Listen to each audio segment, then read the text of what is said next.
Hello everyone, I'm doctor Aditya Sibi Chakravarthy. இன்னைக்கு என்ன topic பார்க்க போறோம் அப்படின்னா, பல்மனரி எம்போலிசம் அப்படின்னா என்னங்க? பல்மனரி எம்போலிசம்னா என்னங்கன்னு கேட்டிங்கன்னா, எல்லாருக்கும் தெரியும் ஹார்ட் அட்டாக்ன்றது ரொம்ப மோசமான ஒரு டிசீஸு. நான் தான் இமீடியட்டாக டெத்து நிறைய இருக்கும்னு. ஆனால் நிறைய பேருக்கு தெரியறது இல்லை, லங்ஸ் அட்டாக் அதுதான் இந்த பல்மனரி எம்போலிசம் வந்து ஹார்ட் அட்டாக்கை விட ரொம்ப டேஞ்சரான ஒரு டிசீஸு. அண்ட் அதோட இம்பார்ட்டன்ஸ் வந்து மக்கள் மத்தியில் அந்த அளவுக்கு சிக்னிஃபிகண்ட்டாக இல்லை. ஸோ அதை பற்றி டீட்டெயிலாக தான் இந்த பதிவில் பார்க்க போகிறோம். ஸோ பல்மனரி எம்போலிசம்னா என்னன்னா, ஒரு ரத்தக்கட்டு எங்கேயோ ஃபார்ம் ஆகிற ஒரு ரத்தக்கட்டு வந்து உடஞ்சு நேர நுரையீரலில் போய் உட்காந்துக்கிட்டு நுரையீரலுக்கு ரத்தம் போக விடாம தடுக்கிறதுக்கு பேரு தான் பல்மனரி எம்போலிசம். சரி, இது ஏன் வருது? இந்த பல்மனரி எம்போலிசம்ன்றது எதனால வருது அப்படின்னு கேட்டிங்கன்னா, அதுக்கு வந்து முக்கியமான ஒரு காரணம் வந்து காலில் வந்து ரத்த கட்டி ஏற்படுறது. நான் முன்னாடியே ஒரு பதிவில் போட்டிருந்தேன், டிவிடினா என்ன, ஏன் வருது, அதுக்கு என்ன பண்ணலாம் அப்படின்னு. அந்த டிவிடி தான் இந்த பல்மனரி எம்போலிசத்துக்கு ஒரு முக்கியமான ஒரு காரணம். ஸோ என்ன ஆகும், எதனால இந்த ரத்த கட்டி ஏற்படும் அப்படின்னா, சப்போஸ் நீங்கள் வந்து ஒரு நாளைக்கு காலைல 9லேருந்து 5 மணி வரைக்கும் ஒரே இடத்துல உட்காந்து வேலை பார்க்குற ஒரு ஆளாக இருக்கீங்க. அந்த பீரியட் டயத்தில் வந்து கொஞ்சம் தூரம் நடக்கிறதோ இல்லை எந்த ஃபிசிக்கல் ஆக்டிவிட்டி இல்லாமல் இருக்கீங்க. இல்லை ஒரு லாங் ஏர் ட்ராவல் டெய்லி வந்து ஒரு 6 மணி நேரம் 7 மணி நேரத்துக்கு மேலே வந்து ட்ராவலிங்கில் இருக்கிற ஒரு ஆளாக இருக்கீங்க.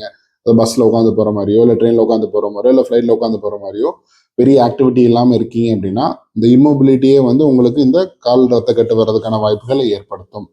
ரெண்டாவது விஷயம், ஏதாவது வந்து ஒரு ஃப்ராக்சரு இல்லை வந்து ஒரு சர்ஜரி ஏதாவது நடந்து கொஞ்ச நாள் பெட் ரெஸ்ட்ல இருக்கீங்கன்னா, உங்களுக்கு இந்த மாதிரி கால் ரத்த கட்டு ஏற்பட்டு அது உடஞ்ச நோய்களுக்கு போகிறதுக்கான வாய்ப்புகள் இருக்கு.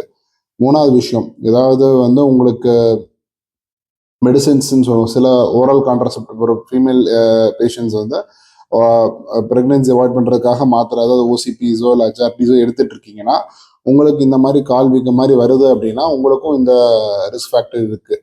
ஸோ அதை நீங்கள் அவாய்ட் பண்ணணும். நாலாவது முக்கியமான ரிஸ்க் ஃபேக்டர் வந்து ஒபிசிட்டி. உடல் பருமன் அதிகமாக இருக்கிறவங்களுக்கு வந்து காலில் வந்து அதிகமான ப்ரெஷர் இருக்கும். ஸோ அவங்களுக்கு வந்து அதிகமான மூவ்மெண்ட் இல்லாமல் இருக்கிறப்போ வந்து அவங்களுக்கும் இந்த டிவிடி மாதிரி வர்றதுக்கான வாய்ப்புகள் இருக்குது. அஞ்சாவது ரொம்ப முக்கியமான காரணம் எதனால வருது அப்படின்னு கேட்டிங்கன்னா, பேஷண்ட்டுக்கு வந்து அன்டயக்னோஸ்டாக உள்ளுக்குள்ள வேற ஏதாவது ஹெல்த் ப்ராப்ளம்ஸ் இருக்கலாம். ஸோ சில நேரம் கேன்சர் மாதிரி ஒரு இஷ்யூ இருக்கலாம். அது முறை இதில் வந்து வெளியே வரலாம். இல்லை நம்ம முன்னாடி வேற ஒரு பதிவில் போட்டிருந்த B12 டெஃபிஷியன்சி, அந்த B12 டெஃபிஷியன்சினால கூட உங்களுக்கு இந்த மாதிரி ரத்தக்கட்டு வந்து அது மூலமாக இது மாதிரி வரலாம்.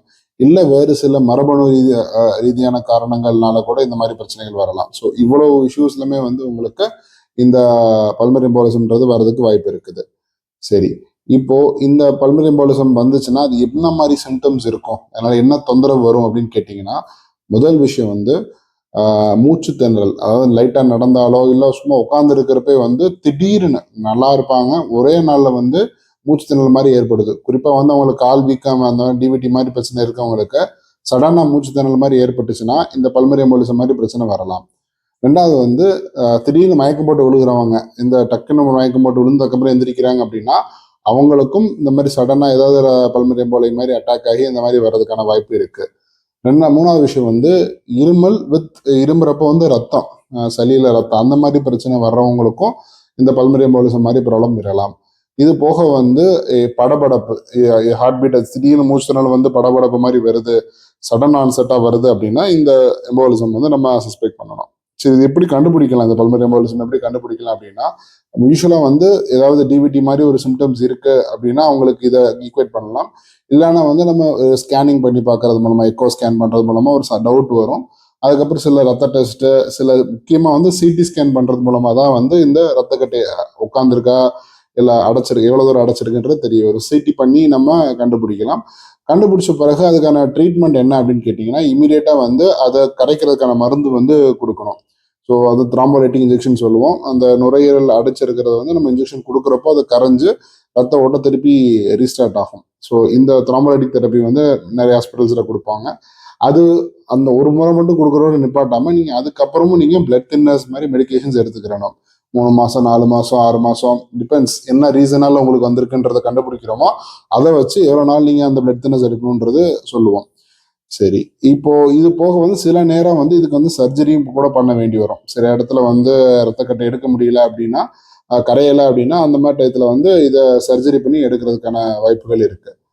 ஸோ இதில் என்னென்ன பிரச்சனைகள் வரும், இதனால இப்போ இந்த அம்பாலிசம் மாதிரி உட்கார்றதுனால என்னென்ன பிரச்சனைகள் வரும்னு கேட்டிங்கன்னா, மெஜாரிட்டி ஆஃப் த பேஷண்ட்ஸுக்கு வந்து அப்போவே வந்து நான் சொல்கிறது மூச்சு திணறலாம் வந்து உயிருக்கு ஆபத்தான ஒரு நிலைமை போகலாம். அப்படி இல்லாத சில பேருக்கு வந்து வந்து லாங் டர்மாக வந்து நுரையீரலில் ப்ரெஷர் கூடி போய் அதனால சிம்டம்ஸ் வரலாம். ஸோ இந்த 2 விதமான காம்ப்ளிகேஷனுமே இருக்குது. சரிங்க, இவ்வளோ சொல்லிட்டேன். இப்போ இதை நான் வராமல் தடுக்கிறதுக்கு இதை நான் என்ன பண்ணணும், என்னென்ன விஷயங்கள் நீங்கள் செய்யணும் அப்படின்னு கேட்டிங்கன்னா, முதல் விஷயம் வந்து இந்த இம்மொபிலிட்டியை வந்து அவாய்ட் பண்ணுங்க. இம்மொபிலிட்டின்னு என்ன, 1 மணி நேரத்துக்கு மேலே ஒரே இடத்துல உட்காராதீங்க. கொஞ்சம் வாக்கிங் மாதிரி கொஞ்சம் வந்து லைட்டாக கால் ஸ்ட்ரெச் பண்ணி நடக்க ஆரம்பிங்க. டெய்லி காலுக்கான எக்ஸசைஸ், நீங்கள் உங்கள் ஆக்குபேஷன் அந்த மாதிரி ஆஃபீஸ் வேலை தான் இருக்குது அப்படின்னா, ஆஃபீஸில் சும்மா உட்கார்ற டயத்தில் விடாமல் கொஞ்சம் கால் எக்ஸசைஸ் மாதிரி பண்ணுங்க. குதிகாலை லிஃப்ட் பண்ணுற மாதிரி ரெகுலராக பண்ணுங்க. அதே மாதிரி காலை கொஞ்சம் வட்டம் போடுற மாதிரி இது பண்ணுங்க. ஸோ அதே மாதிரி சின்ன சின்ன ஸ்ட்ரெச்சஸ் வந்து ரெகுலராக பண்ணுங்க. ஸோ ஒரு நாளைக்கு வந்து 10 to 15 டைம் இது ரிப்பீட் பண்ணிகிட்டே இருக்கிறதுனால அந்த காலில் வந்து நாங்கள் காலில் இருக்க மசிலை வந்து பெரிஃபரல் ஹார்ட்னு சொல்லுவோம். அது வந்து அந்த மசில் வந்து பம்ப் பண்ணுறது மூலமாக தான் நுரையீரலுக்கு வந்து ரத்தமே திருப்பி வருது. இப்போ நிறைய பேருக்கு இது ஒழுங்காக அந்த காலோடைய அந்த முன்னாடிலாம் நல்லா நடந்துட்டு இருந்தாங்க, நிறைய ஃபிசிக்கல் ஆக்டிவிட்டி இருந்துச்சு, அவங்களோட கால் மசிலில் வந்து அவ்வளோ பவர் இருந்துச்சு. பட் இப்போ நிறைய பேர் நம்ம ஃபிசிக்கல் ஆக்டிவிட்டி அந்தளவு இல்லாத ஆட்களுக்கு வந்து அந்த காலுடைய பவரே வந்து கம்மியாக இருக்குது.